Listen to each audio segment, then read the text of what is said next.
Hey everybody, I'm John and Collect Cards. Happy Halloween.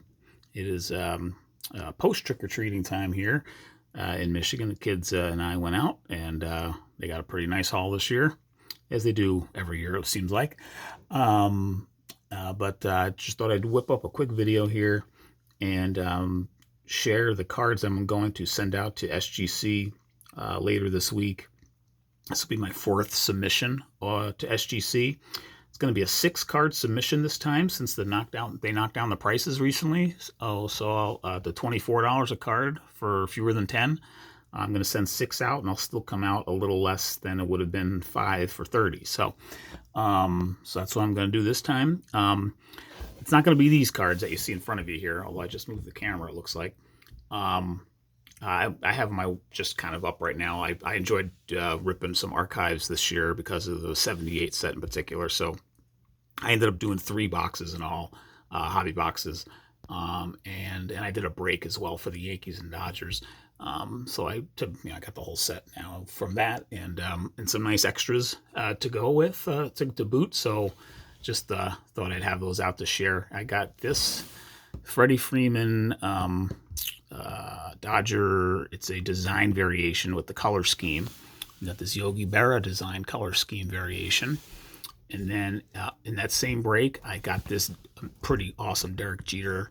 It's numbered 15 out of 15. Orange, hot foil orange or something. I ended up actually purchasing this one as well to 50.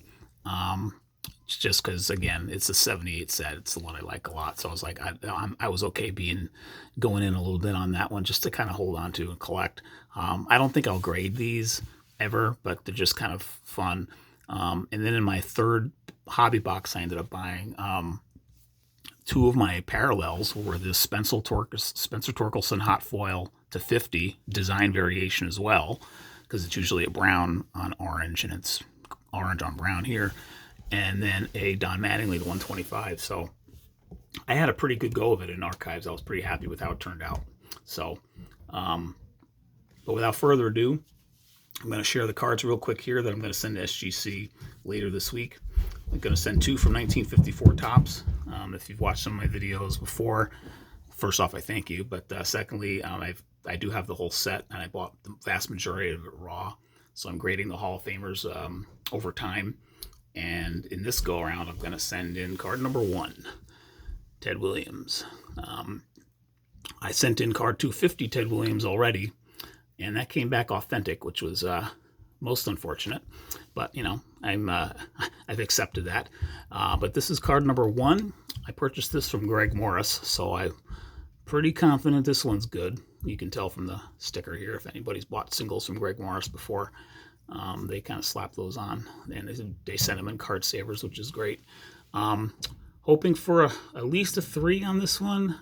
The corners are super rounded on it, but beyond the rounded corners, the card's in decent shape. They listed it as VGEX, I believe. Morris did on that auction, and I got this up like 2 years ago now.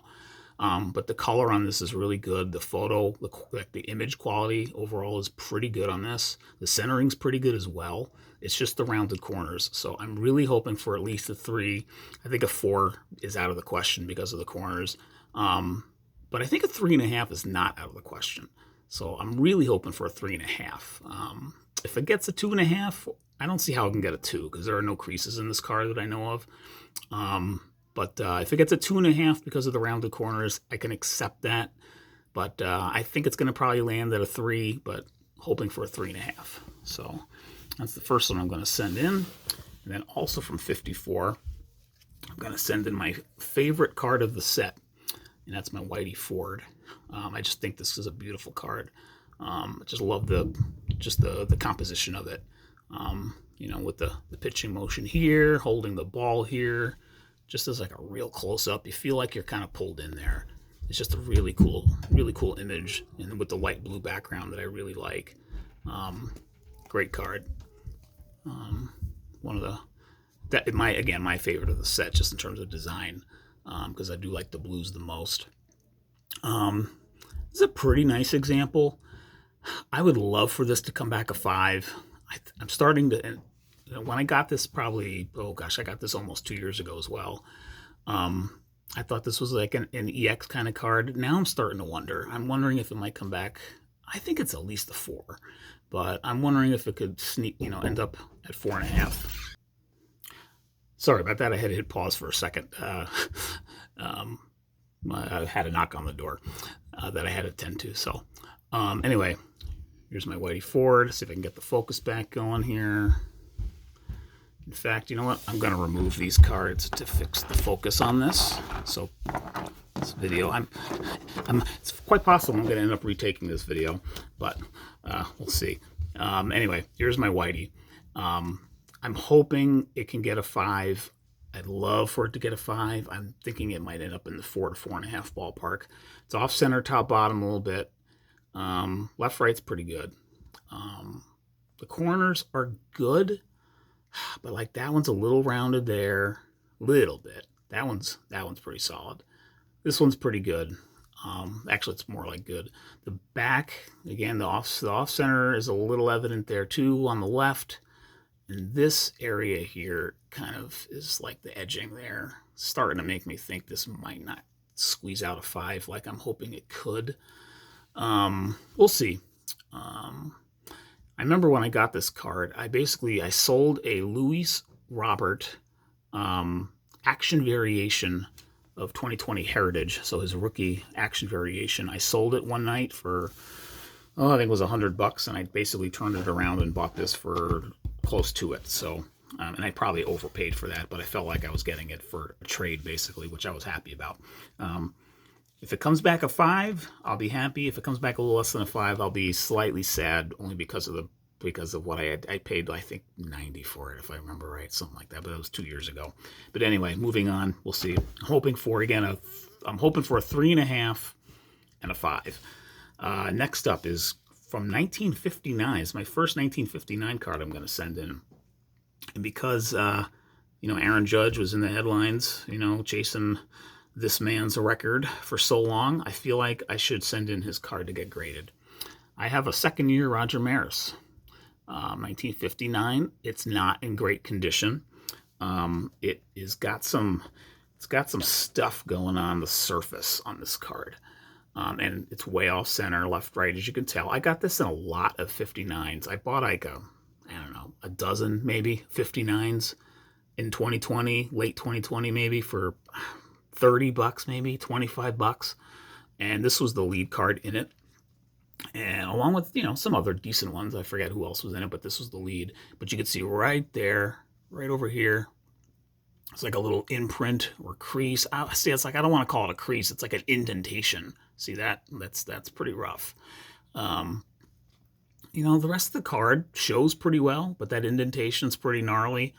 So it's got a little bit of a folded corner there, though the rest of the corner is not rounded, it's just folded. Again, way off center, left, right. The rest of the corners aren't terrible. They're actually okay. It's that indentation there, and I think there's sort of another one on there nearby that's not really coming through. This here is just this is like a scratch on the card saver right there. It's not on the card itself. And I don't know if that's on the card saver or the card. I'm going to take it off camera for just a second. That might be a little mark or something on the card itself too. And then on this side, it is a white back rather than a gray back, and I can't remember I think that makes it slightly better in terms of value, but I think it might be marginal. But it is a white back versus the gray. So we'll see what this gets. So I'm hoping if this pulls out a 3, I'll be happy. I think a 2, I wouldn't be surprised if it gets a 2 because of that indentation. I think it's kind of a wild card. I really don't know how much it's going to get penalized for that. So in some ways, this is an experiment to send in here. Hoping for a 3, but thinking it's probably going to be more of a 2.5 because of that indentation. And if it gets hit all the way to a 2, so be it. I still want to get it graded. Next up, I got 3 more to go here. We'll try to be a little quicker here. My next card I'm going to send in is from 1962 again. I sent one in last time, Ernie Banks. This one's going to be Gaylord Perry's rookie card. 1962 tops, not in nearly as good condition as the Banks, which graded a 6, which I was hoping for. This one is, as most of the Perrys, pretty off-center left. And this might be a little more than average off-center left versus comparisons. The corners aren't great. They're not awful. I think the wood grain kind of like makes them look worse than they really are. So like you could tell there's almost like a little, there's almost a corner there. It's just really like, faded or, there's worn, I guess you could say, but it's not rounded. They're not super rounded. They're just like worn. So we'll see how this one comes back. I don't think a 5 is possible because of the off center and some of that wear. But when you look at the back looks pretty good. I mean, this card looks way better on the back than on the front. I think a 5 is a stretch though. So I think a 4 is possible. So I'm really hoping for a 4 on this one. And we'll see what they do for me. So 2 more to go here. Only 1 more vintage card though. I'm going to send in a modern card actually as the last one, which we'll share in a bit. My next one here is one I just picked up. It arrived like Saturday, I think, and today's Monday. I got it with the intention to grade it. It's a 1969 Topps Hank Aaron. Now, 1969 is my least favorite set from the 60s. And I'm probably going to do a video pretty soon, kind of like doing a ranking of, 60 sets in my opinion. And this is probably going to be 10th. Although this is an example of a pretty good card from them. The downside of that is that this is a repeated image from 1968 Topps, which is a big reason why 69 is not good. They used a lot of the same images, or several of the same images in this set, and this is one of them. But actually, the 69 Aaron, I think, looks better than the 68 Aaron. 69 Aaron, you got more of the actual photo on the card itself, for one thing, because the 68 cuts it off at about here with all that burlap stuff, all that pattern. It's a little off-center right. Not too bad, though. Very, very minimal, actually. Pretty minimal. The corners are okay. I paid, with tax and shipping, I paid like $28 for this card. So I'll be in about just over 50. And if it comes back I don't think a 5, I think is probably not going to happen. But I think a 4 is a good possibility. Maybe even a 4.5. So I think it'll be just about even, maybe even a little more, based on what 69 Aaron in about this condition is selling for right now. And I tried to calculate that into what I paid for it. I mean, it was 22, I think, as the bid, and with tax shipping, it was about 28. I don't know. I just thought it was buying a Hank Aaron card for less than $30 any year, especially in the 60s, I think is a pretty cool thing. And there are no creases in the card. The worst thing this thing has going for it is this edge issue right over here, which you kind of saw on the back before on the top. So that's going to cost it for sure. And I knew that going in. I saw it on the listing. I knew it was there the whole way. But and I know this is, not that anyone would fake a 69 Aaron like this or trim it or anything, but it came shipped in, oh gosh, it came not even like in eBay's shipping, but it came in like, it wasn't a plain white envelope, but it was close to it. Let's put it that way. So I think it was from a not regular seller. And the auction ended at like 5 o'clock on a Friday, which seems like not the best time for posting something. And it didn't have many bids, although it had actually a couple more bids than I was expecting. I thought I was gonna sneak, maybe get this for less than $20. Didn't quite turn out that way, but still happy with this. We'll see what it comes back in. I'm hoping it can get me I'm hoping it get a 4 for sure. If it gets less than a 4, I'll be pretty bummed. But that's the risk you take or gamble you take. But it's not a big gamble, and it's a Hank Aaron. So anything better than a 4 on that would be great. Last card I'm going to share is a modern card, but it's kind of old school modern. It is a 2022 Topps Heritage card, but it's kind of a special one. This is a Juan Soto flip stock Topps Heritage from this past year, 2022, so the 1973 design. I got this card in a break where I had the Nationals.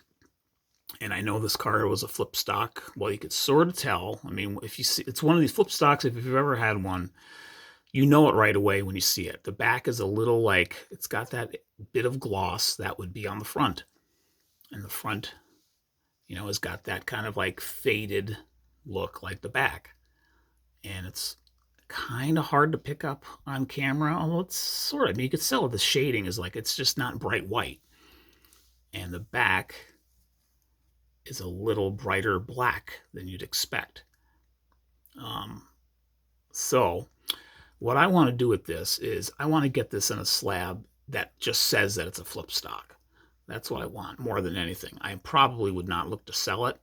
But I want, just for down the road, if there ever was a time to sell it, I'd want it to just, I'd want it to be known that it is indeed a flip stock, which are, they're not numbered, but they only made 5 of each of the cards of the set as flip stocks. And again, when I got this in the break, this card was in the spot in the pack, and it was upside down.